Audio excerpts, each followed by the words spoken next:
함께 기도하겠습니다. 하나님 우리 아버지, 은혜를 감사합니다. 매일 우리의 삶 속에서 눈동자처럼 우리를 지켜보아여 주시며 은혜를 베풀어 주시고, 오늘 이 시간 우리 청년들이 영상으로 남아 또 함께 모여 하나님의 말씀을 듣게 하시니 참으로 감사합니다. 우리가 이 세상을 살아가는 힘이 바로 하나님의 말씀을 통하여 하나님께서 우리에게 위로부터 공급하여 주시는 그 은혜로 살아감을 기억하여서 더욱 하나님의 말씀을 사랑하고 하나님께 가까이 나아갈 수 있는 우리 모든 청년들 될 수 있도록 은혜를 더하여 주시옵소서. 이 시간 말씀을 들을 때 악한 마귀 사탄 절대 틈타지 않도록 하나님께서 우리 청년들의 마음을 지켜보아여 주시고, 또 성령께서 감화 감동하여 주사 그 말씀을 깨닫고 우리 마음밭에 심어서 하나님께서 원하시는 말씀의 사람으로 한 걸음 더 성숙해져 나아갈 수 있도록 은혜를 더하여 주시옵소서. 이 시간 함께해 주시기를 간절히 소망하옵고 예수님의 이름으로 기도드립니다. 아멘. 올해 우리 교회 표어가 기도하며 사는 해 예수님처럼입니다. 예수님처럼 기도한다는 것은 예수님이 우리에게 기도의 모범을 보이셨고, 그래서 우리들도 예수님을 따라 힘써 기도해야 한다는 의미가 담겨져 있습니다. 하지만 이것을 그저 예수님이 기도하셨으니 나도 기도해야지 라는 그러한 공식점으로 단순화하기에는 상당히 무리가 있습니다. 왜 그럴까요? 예수님과 우리는 출발선이 다르기 때문에 그렇습니다. 쉽게 말해서 우리는 우리가 무엇을 기도해야 할지도 알지 못하는 연약한 존재라는 사실입니다. 로마서 8장 26절의 말씀처럼 성령께서 우리를 도우셔야만 합니다. 성령이 돕지 않으신다면 우리는 기도라는 거룩한 행위조차도 하나님과 전혀 상관없는 방향으로 이끌고 가서 결국 나의 만족과 유익을 위한 도구로 만들어 버릴 수 있다는 사실입니다. 그래서 무엇을 기도할지 모르는 우리를 향해 예수님은 어떻게 기도해야 할지를 알려주셨습니다. 그것이 무엇이죠? 바로 주기도문입니다. 우리에게 친히 너희는 이렇게 기도하라 라고 가르쳐 주시면서 기도의 핵심과 방향이 어디를 향해 가야 하는지를 말씀해 주셨는데, 바로 하나님과 하나님의 나라입니다. 하나님의 이름이 거룩히 여김을 받으시고 하나님의 나라가 임하시고 하나님의 뜻이 이루어지소서라는 주기도문 속 내용이 바로 그것입니다. 우리는 주기도문을 그저 예배가 끝나고 맨 마지막에 암송하는 그러한 순서, 혹은 우리 교회처럼 중간에 그렇게 노래하는 그런 한 순서 정도로 생각해서는 안 된다는 것입니다. 우리가 드려야 할 기도가 어떠해야 할지를 주기도문에서 발견해야 하고, 우리 역시도 그대로 실천 적용해야 한다는 것이죠. 자, 이 예수님의 기도, 주기도문이 기도의 완성이고 표준이 되기 때문에 예수님 이후에 사도들이 신약 성경에서 드리고 있는 모든 기도는 사실 주기도문에서 확장되어 나간 기도라고 이해를 하면 됩니다. 오늘은 골로새서 1장 9절부터 12절 말씀에서 사도 바울이 골로새 교회를 향해 드리는 이 기도를 통해 교회를 위한 우리의 기도는 어떠해야 할지를 우리가 함께 생각해 보고자 합니다. 여러분은 교회를 위해 어떤 기도를 드리고 있습니까? 우리는 교회를 위해, 또 성도들을 위해 기도할 때도 우리의 기준과 우리가 원하는 것들로 기도하기 쉽습니다. 물론 교회가 필요로 하고 구하는 것들, 또 성도들의 안녕을 위해서, 또 그들의 필요한 것들을 위해서 기도하는 것이 중요하고 또 마땅히 드려야 할 그런 기도이지만, 그것이 기도의 전부가 되어서는 곤란하다는 것이죠. 그렇다면 사도 바울은 골로새 교회를 향해 무엇을 기도하고 있는지를 우리가 살펴봄으로써 교회를 향해, 그리고 성도를 향해 우리가 기도할 내용을 바르게 알고 우리 역시도 그렇게 기도하기를 힘써야 한다는 것입니다. 자, 먼저 9절 말씀을 보면 이로써라는 단어로 시작을 하고 있습니다. 이 단어는 이러한 이유로라고 풀어보는 것이 적당하겠습니다. 자, 그러니까 사도 바울이 9절 앞부분 8절까지에서 한 말씀의 근거에서 그러한 이유들로 기도를 하고 있다는 것입니다. 아마 여러분이 보고 있는 성경에도 표제로 나와 있을 텐데 3절 앞부분을 보시면 하나님께 감사를 드리다 라고 쓰여 있을 겁니다. 즉 골로새 교회를 향해 사도 바울이 하나님께 드리는 감사의 내용이 앞부분에 나와 있었다는 것입니다. 그리고 그 뒤에 이어서 그의 기도가 이어지고 있다는 것이죠. 골로새 교회가 칭찬을 받을 만한 일들이 있었습니다. 4절 말씀을 보시게 되면 이는 그리스도 예수 안에 너희의 믿음과 모든 성도에 대한 사랑을 들었다 라고 되어 있습니다. 그러한 믿음의 선한 행위를 칭찬하며 하나님께 감사를 드리고 있는 것입니다. 하지만 그걸로 끝이 아니라 그렇기 때문에 사도 바울은 더욱 하나님께 교회를 위해 기도하며 나아간다는 것입니다. 올 초에 영화 기생충이 아카데미를 휩쓸었습니다. 그 중심에 봉준호 감독이 있었죠. 봉준호 감독이 세계적인 권위의 영화제를 휩쓸었다고 해서 나는 이제 이것으로 만족하고 더 이상 영화를 만들지 않겠다, 그렇게 생각을 하고 있을까요? 제가 그분의 생각을 다 알 수는 없지만 모르긴 몰라도 기생충을 뛰어넘는 그러한 영화를 만들기 위해서 이전보다 더 많은 고민을 하고 또 피와 땀을 쏟아 부을 것입니다.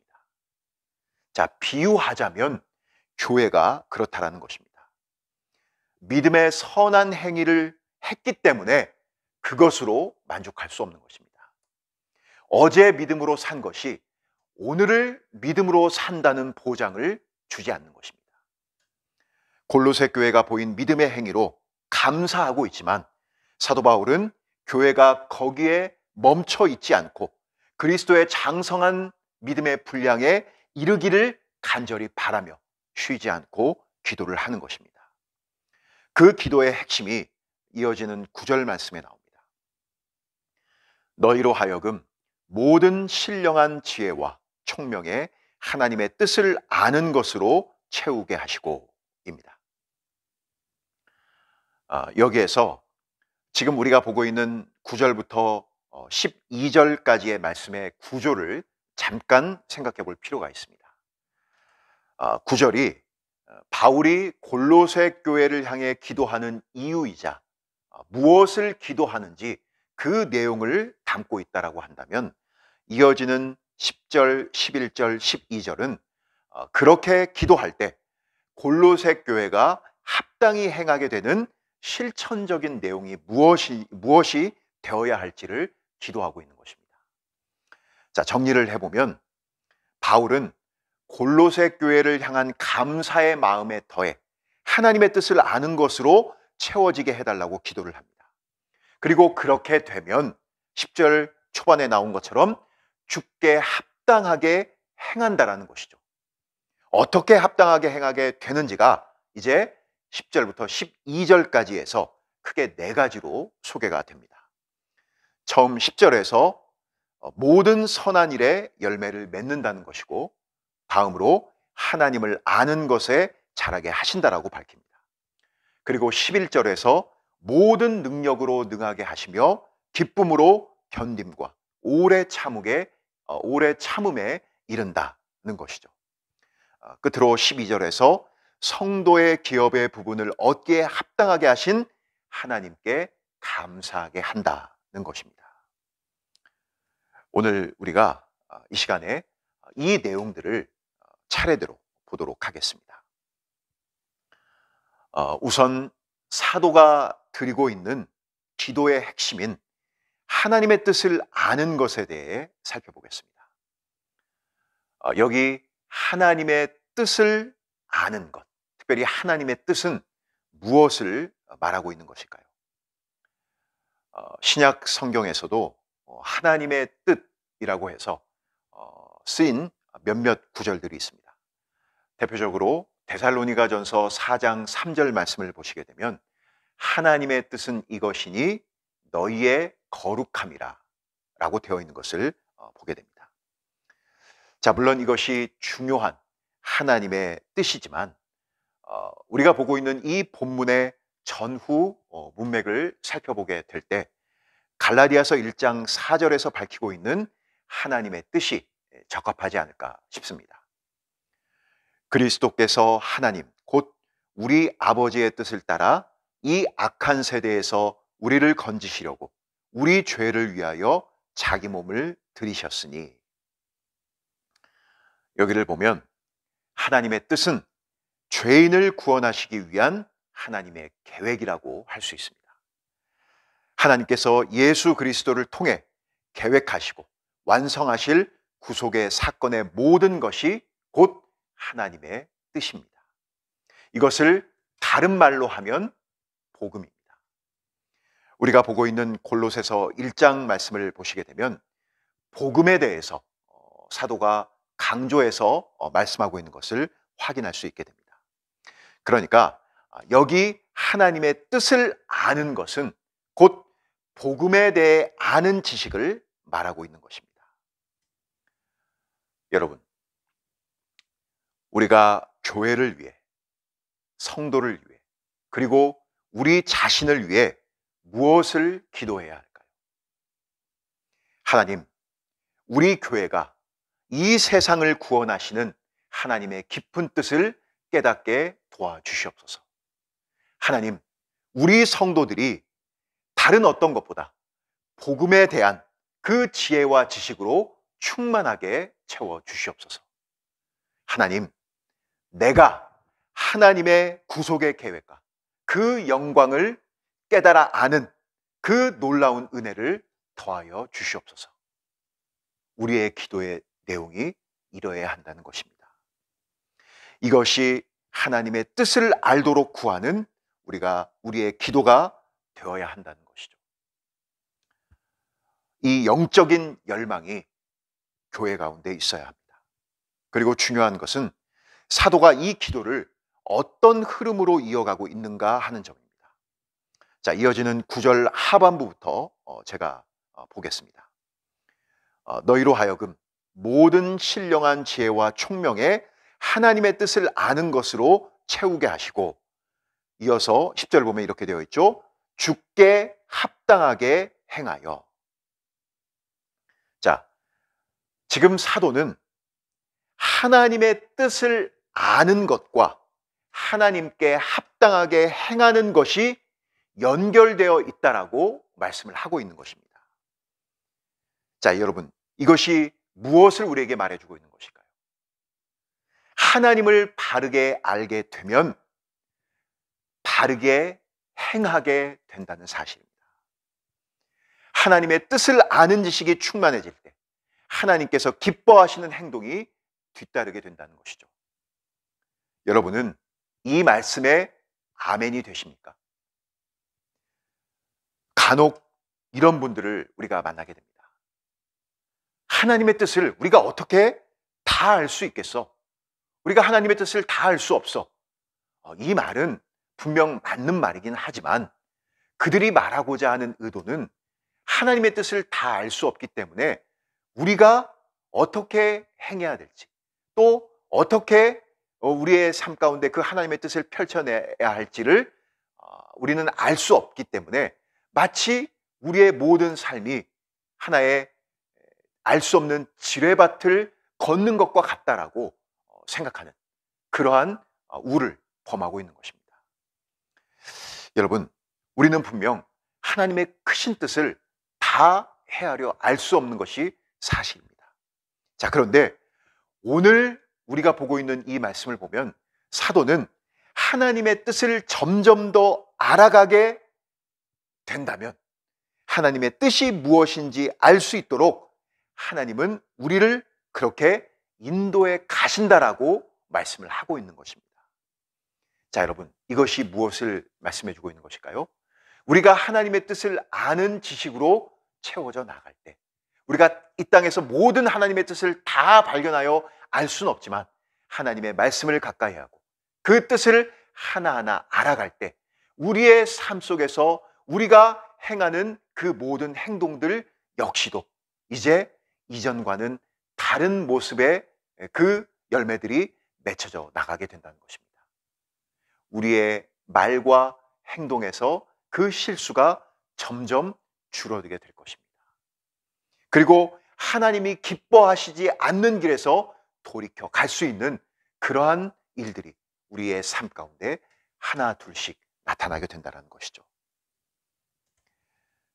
우리 기독교 신앙은 언제나 행동 이전에 지식을 강조합니다. 행동이 지식을 낳는 것이 아니라 지식이 행동을 낳는 것입니다.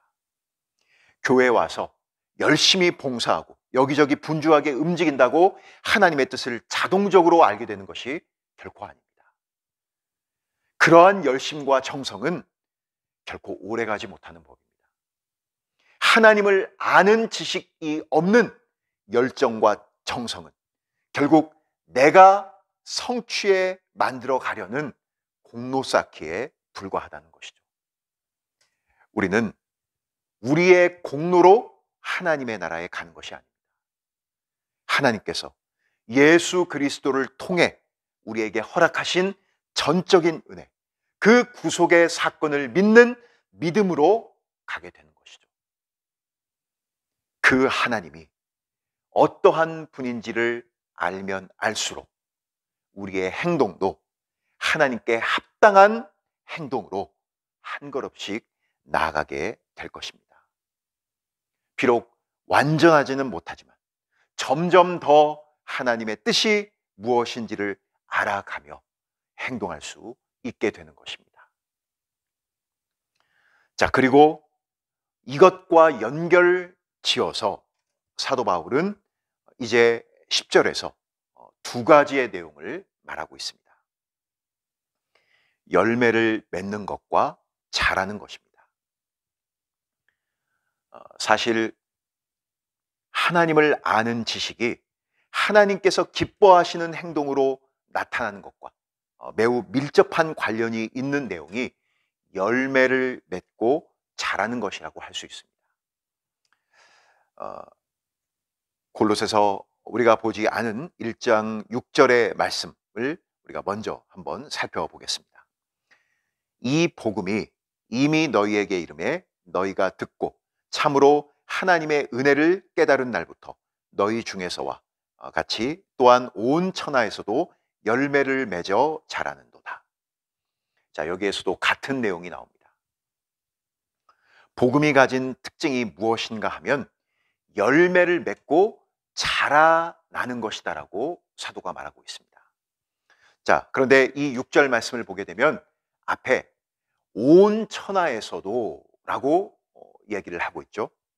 자, 그러니까 복음으로 세워진 이 땅의 모든 교회라면 마땅히 열매 맺고 자라가야 하는 그러한 공통된 특징이 나타날 수밖에 없다라는 것입니다. 복음으로 세워진 영은교회도, 미국에 있는 교회도, 아프리카에 있는 교회도, 모든 오고 오는 모든 교회가 바른 교회라면 그러한 열매 맺음과 자람이 있어야 한다는 것이죠.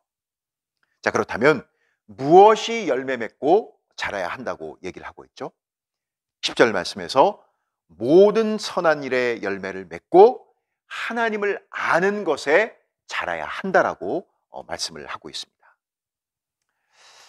자, 여러분, 우리가 흔히 잘못 생각하는 부분 중에 하나가 아는 것이 많아지면 머리만 커져서 좋을 것이 없다, 이렇게 생각을 하곤 합니다. 자, 그런데 성경을 보면 결코 그렇게 우리에게 말하고 있지 않습니다. 복음을 들으면, 하나님을 아는 지식이 풍성해지면 선한 일들이 우리의 삶 속에 열매 맺히게 되어 있다는 것입니다. 한마디로 변화가 일어나게 된다는 것이죠. 내가 복음을 20년 전에 들었고 그 복음을 점점 더 알아가고 있습니까? 그렇다면 그 20년 동안의 세월 동안 분명 내 삶의 행동들에 어떠한 변화들이 일어나게 되어 있는 것입니다. 선한 일들로 나타날 수밖에 없다라는 것이죠. 그것이 복음이 우리를 인도하는 공통된 방향입니다. 반대로 20년 전에 복음을 들었고 계속 복음을 듣고 있음에도 불구하고 여전히 예수님이 나를 위해 십자가에 죽으셨지라는 그 말씀만 그저 입술에서 맴돌고 있고 어떠한 삶의 열매도 맺혀지지 않고 있다라고 한다면 그것은 사실 복음을 듣지 않은 것입니다. 여전히 복음을 모르고 있는 것입니다. 하나님을 아는 지식으로 바르게 채워가는 것이 아니라 20년 동안 그저 복음의 지적인 내용들만을 탐닉하려는 그러한 잘못된 우상에 빠져 있었던 그러한 모습이었다는 것이죠. 복음은 우리를 열매 맺는 신앙으로 나가게 할 뿐 아니라 계속 자라가게 하는 것입니다. 교회는, 그리고 성도들은 자라가야 합니다. 무엇보다 하나님을 아는 것으로 자라가야 한다는 것이죠. 하지만 이것은 앞서 얘기했던 것처럼 지식적인 성장을 의미하는 것이 결코 아닙니다. 사도가 계속 강조를 하고 있는 것은 하나님의 뜻을 알면 그 지식이 바른 행함으로 우리를 인도해 나간다는 것입니다.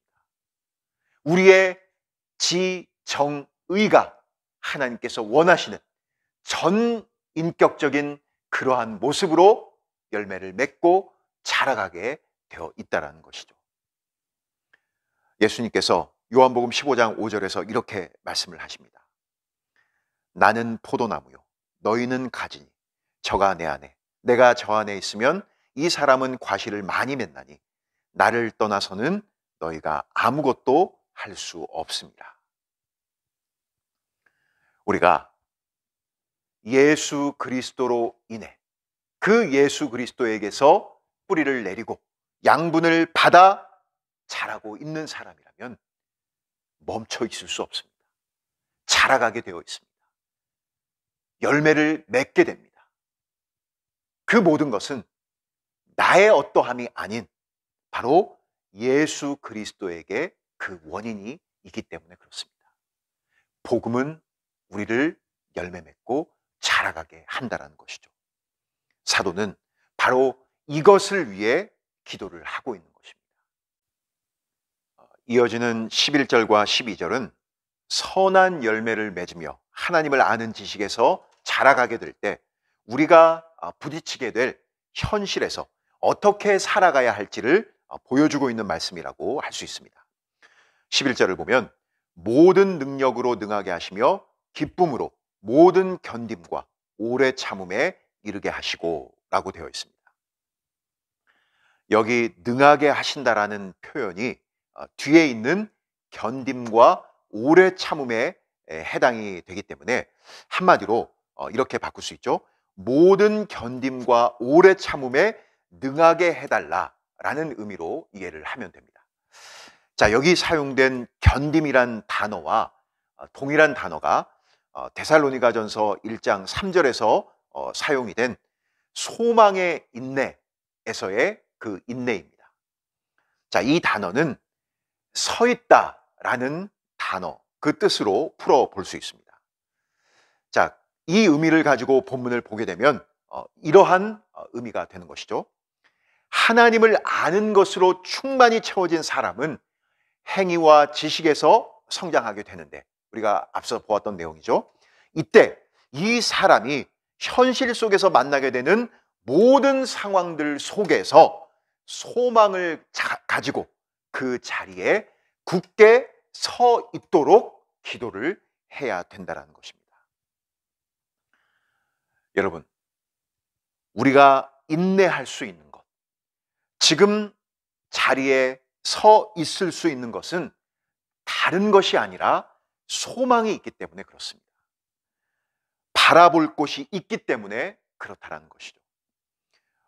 오늘날 우리가 살고 있는 이 시대를 보면 누구에게 져주고 손해를 보면 바보 취급을 받기가 일쑤입니다. 악착같이 이기려 하고 손해보지 않는 것이 잘 살아가는 사람으로 인정을 받는 그러한 세상입니다.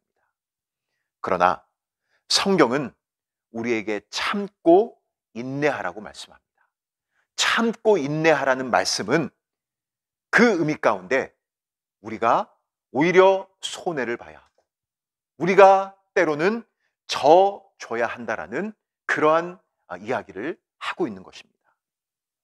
그렇게 할 수 있는 이유가 현재가 아닌 미래의 영광과 소망이 우리에게 있기 때문에 그렇다는 것입니다.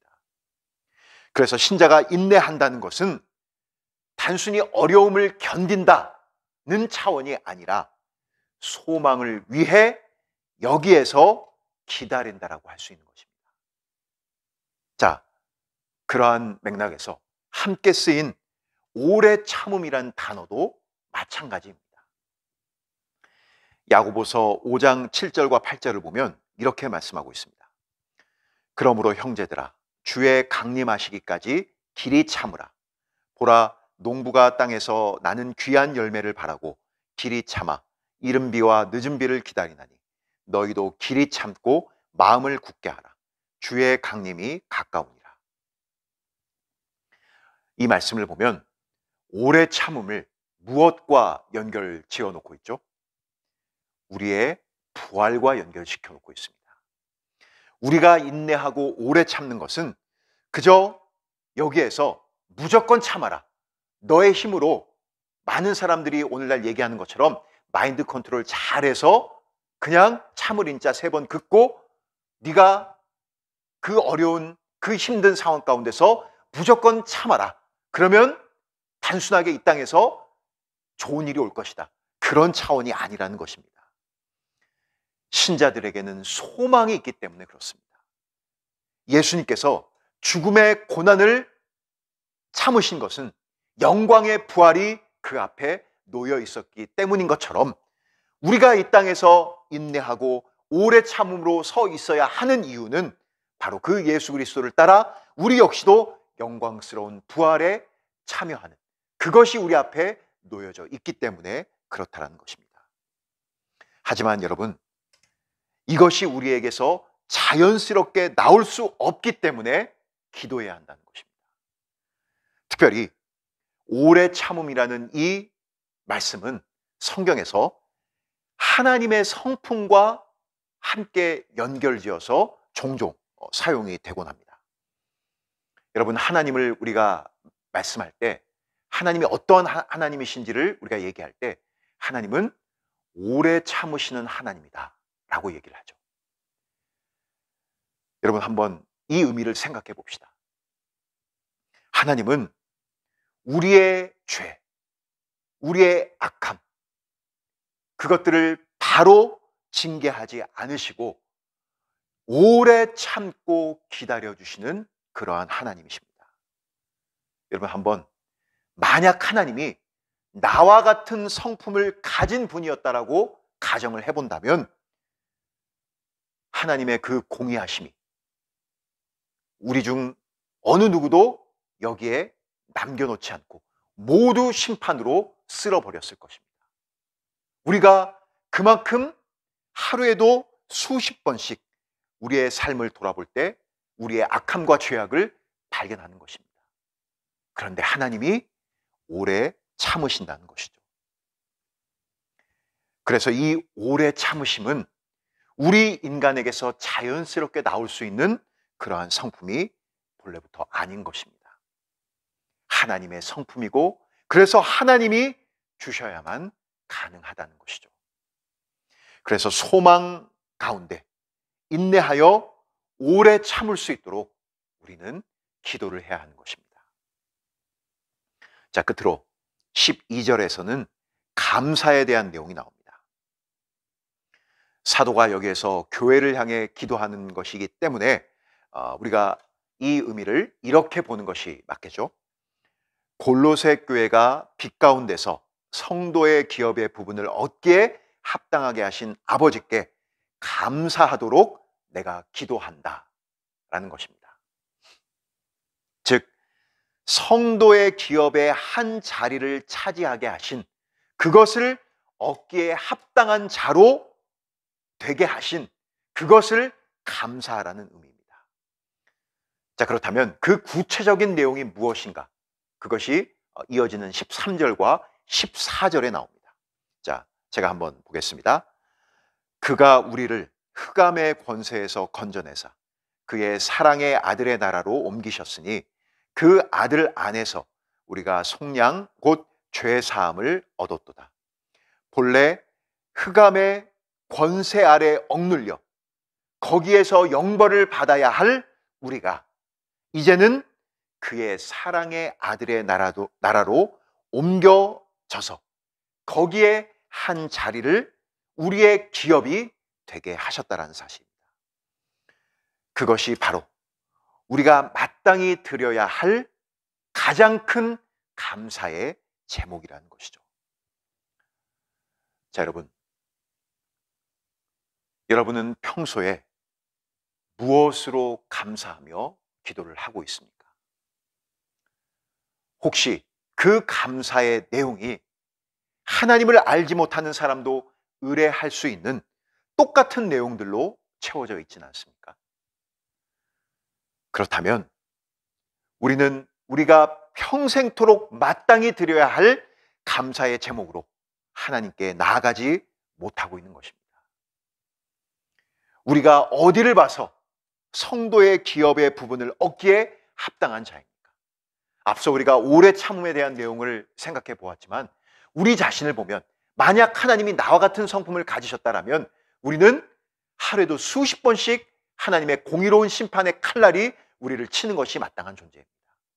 그런 우리가 어디를 봐서 성도의 기업의 그 부분을 얻기에 합당한 자로 여김을 받을 수 있겠습니까? 하루에도 수십 번씩 그런 우리의 죄악된 모습이 나를 힘들게 하고 내가 과연 하나님의 자녀인지를 생각하게 하는 그런 모습들이 우리 가운데 있지 않습니까? 그런 나를 하나님께서 구속하시고 성도라는 영광의 자리에 앉게 하셔서 그 기업을 얻게 하셨다라는 것이죠. 신자에게 이보다 더 큰 감사의 제목이 어디에 있겠습니까? 교회는, 그리고 성도는 항상 이 감사가 있어야 한다는 사실입니다. 다른 수많은 감사가 우리의 삶 가운데 있겠지만 이 감사의 제목이 없다라면 우리는 어찌 보면 주객이 전도된 것입니다.